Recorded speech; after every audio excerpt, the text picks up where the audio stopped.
लोकतंत्र में सबसे ताकतवर व्यक्ति वो होता है जो लोकतांत्रिक देश का प्रधानमंत्री होता है। वही भारत के अंदर वो लोकतंत्र है जो विश्व में कहीं नहीं है। सबसे ताकतवर और सबसे बड़ा लोकतंत्र भारत के अंदर है और ऐसे में भारत के लोकतांत्रिक इस देश के प्रधानमंत्री श्री नरेंद्र मोदी टीवी पर आकर आंसू बहाते हैं। जी हाँ दोस्तों, मैं हूं इंजीनियर स्नेहा और आप देख रहे हैं द थिंग। अगर आप हमारे चैनल पर नए हैं तो हमारे चैनल को सब्सक्राइब कर लीजिए, साथ ही बेल आइकन को प्रेस करना ना भूलें। अगर आपको हमारे वीडियो अच्छे लगते हैं तो उसे लाइक कीजिए, कमेंट करके अपनी प्रतिक्रिया दीजिए, साथ ही अपने दोस्तों रिश्तेदारों में शेयर करना ना भूलें। जो काम किया है वो वाकई सराहनीय है। हालांकि ये महामारी इतनी बड़ी है कि आप सबके इस कठिन परिश्रम और असीम प्रयासों के बावजूद भी हम अपने परिवार के कई सदस्यों को नहीं बचा। इस वायरस ने हमारे कई अपनों को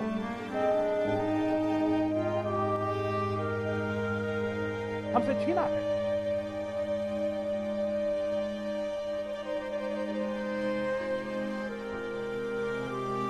मैं उन सभी लोगों को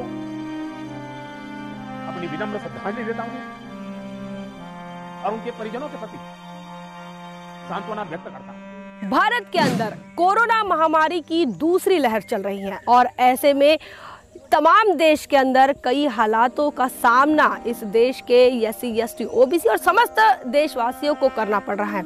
आपको बता दें कि इसके पहले कोरोना की पहली लहर भी आई थी और इस कोरोना की पहली लहर से अगर शासन प्रशासन ने सबक लिया होता, अगर इस कोरोना की पहली लहर से शासन प्रशासन ने मैनेजमेंट ठीक से किया होता तो दूसरी लहर में इतनी तकलीफ नहीं होती।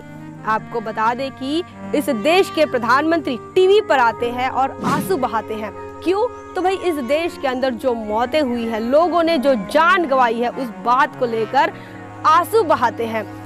ये इसलिए मैं बता रही हूँ क्योंकि इस देश के अंदर जो लोकतांत्रिक है, प्रतिनिधित्व का लोकतंत्र है और उस प्रतिनिधित्व का काम होता है लोगों का रिप्रेजेंटेशन रखना, लोगों के सुख दुखों के लिए काम करना, उसको मुक्ति करने के लिए काम करना, लोगों के हितों के लिए काम करना, लोगों की समस्याओं को दूर करना।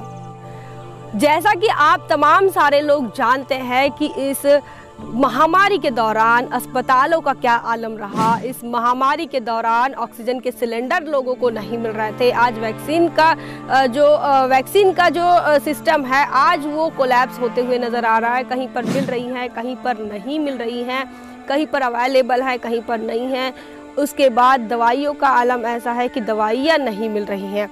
ये तमाम सारी चीज़ें देश के अंदर कई समय से होते आ रही हैं और ये तब से होते आ रही है जब से कोरोना की पहली लहर शुरू हुई थी।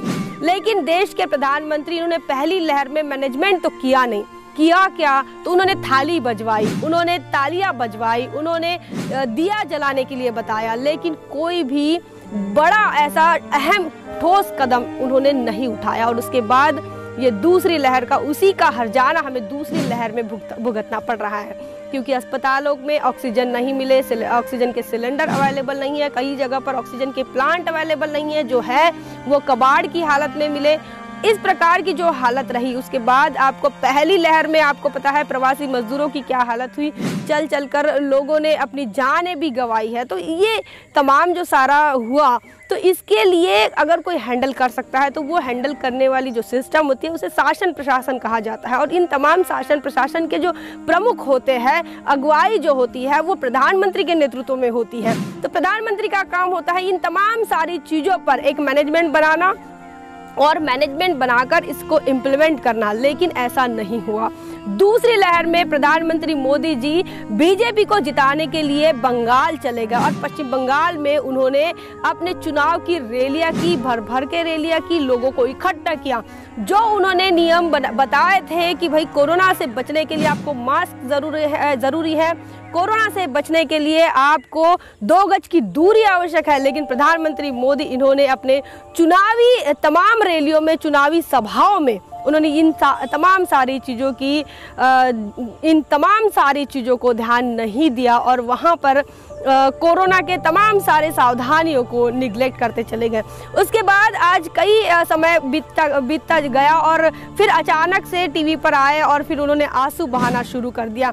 साथियों, जो जिम्मेदार व्यक्ति होता है, अगर कहीं घरों में किसी के घर मौत हो जाती है तो हम यह कहते हैं कि आप इस घर के बड़े हैं, आप इस घर के प्रमुख हैं, आपका काम यह है तमाम सारे लोगों को संभालते हुए चलना। वही ये जो देश है, ये तमाम सारे देश के लोग एक परिवार है और इस परिवार का अगर कोई प्रमुख है तो वो इस देश के प्रधानमंत्री है। और इस देश के प्रधानमंत्री ही अगर आंसू बहाने लगे तो क्या हो सकता है?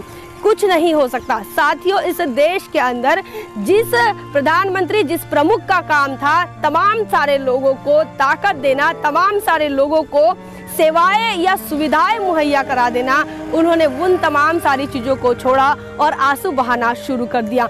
इसमें सीधा सीधा हमें समझ में आता है कि प्रधानमंत्री मोदी जी जो है वो आपकी समस्याओं को सुलझाना नहीं चाहते। प्रधानमंत्री मोदी जी जो है वो इस देश के सिस्टम को सुधारना नहीं चाहते। प्रधानमंत्री मोदी जी जो है वो इस सिस्टम और लोगों की समस्याओं के दुखों के साथ संवेदनशील नहीं नजर आते, बल्कि उन्हें ये बताना था कि मैं दुखों में शामिल हूँ। दुखों में शामिल होने का मतलब ये होता है कि दुखों को दूर करने के लिए आपने क्या क्या काम किए। लेकिन यहाँ पर आप अगर कामों की लिस्ट देखो तो काम आपको जीरो नजर आएगा।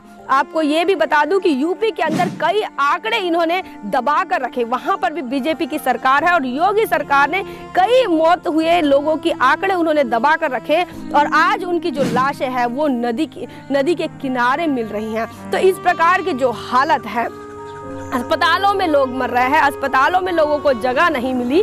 ये तमाम सारी महामारी के समय में अगर हमारे लोगों ने काम नहीं किया, हमारे प्रधानमंत्री ने काम नहीं किया, हमारे सिस्टम ने काम नहीं किया, हमारे एडमिनिस्ट्रेशन ने काम नहीं किया, तो लोग समस्याग्रस्त ही होंगे। और उस समस्या का अगर कोई हल है तो अगर प्रधानमंत्री मोदी जी को लगता है कि मेरे आंसू इस बात का हल होंगे तो ये कदापि नहीं हो सकता। और मैं उन तमाम लोगों को भी बताना चाहती हूँ जो तमाम सारे लोग उनको लग रहा है कि अरे वाह, ये तो हमारे प्रधानमंत्री, इन्होंने आंसू बहाया हमारे घरों में जो मौतें हुई उसके लिए। तो ये मैं आपको बता दूं, वो अपनी नाकामयाबी अपने आंसू के पीछे छुपाना चाह रहे हैं। उन्होंने अपने नाकामयाबी को, अपने तमाम सारे मिनिस्ट्री की नाकामयाबी को अपने आंसू के पीछे छुपाने का काम किया है। बने रहे द थिंक पर। इस प्रकार की खबरों के लिए, इस देश के सिस्टम को उजागर करने के लिए बने रहे द थिंक पर। जय भीम, जय भारत। बहुजन विचारधारा को घर घर तक पहुंचाने के लिए हमारे YouTube चैनल को सब्सक्राइब करें, लाइक करें, कमेंट करें, शेयर करें और बेल आइकन की घंटी दबाना ना भूलें।